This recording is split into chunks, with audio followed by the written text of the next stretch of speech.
This was something dangerous that happened to me probably back in, I'm gonna say like 2000. It was before the truck stops got the card readers on the pumps. We were still using phones to call the fuel desk so we could set up to fuel our trucks. I was the only truck driver on the fuel stop at this one stop. And then another truck pulled in. He was a company driver, worked for the same company as me. And out of all the phones there, he had to come right to where I was at to use my phone, okay? So I said, wow, we must have been raised differently, you know, because I was taught to say hello to somebody if you came in contact with him, as close as he did with me, right? And so, you know, he doesn't say anything. So I go inside the truck stop to go and give me some gallons of oil. And when I come out, I say, well, I'm going to introduce myself, because I had never seen him before. And so no soon as I can get my name is, he said, get away from me, nigger bitch.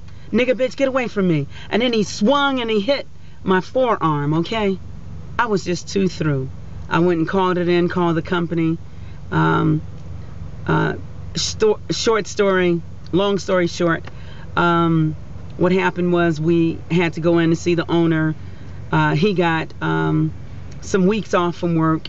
He was supposedly restricted from coming back at that same truck stop, but I saw him again at the same truck stop, and we had another confrontation, and he got some more time off.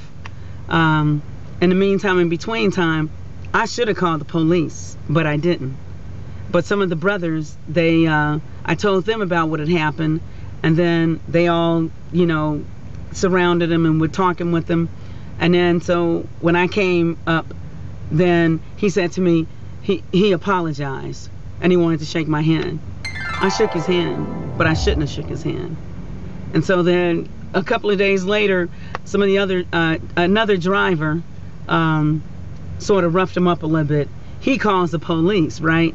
Something that I should have did, because he was a man that hit a woman, right? So I'm like, that will never happen again. That was the first man in my life to ever hit me, and I was just too through. But that will never happen again. That's a guarantee. I tell you, there are so many truck drivers, male truck drivers this is, that you would see and you would not think that they were a truck driver. You would think that they were homeless, okay? Because they be so dirty. It is just unbelievable. It makes no sense for a grown man to walk around with the dirty clothes on, okay? I'm like, get a life. Dream job, I tell you.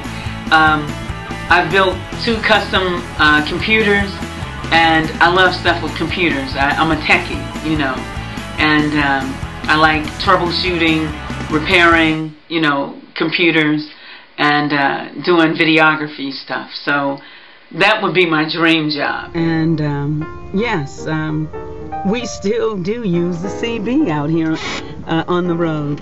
A lot of people think that that went out way back in the day, but it didn't. We still get on the radio, on our CB radios.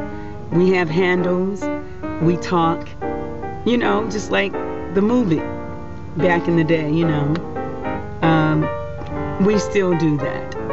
So that's just another misconception that the world probably doesn't think we still do. We still do communicate over our CBs.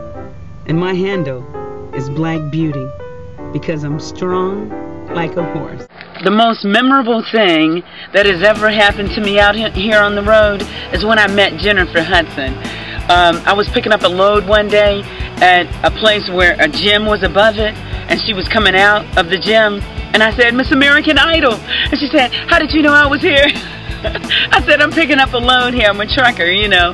And so she gave me a hug and everything, and we took pictures and everything. I took a picture with her standing in front of my truck and everything, and it was just, that was the biggest highlight of my 23 years in trucking, okay?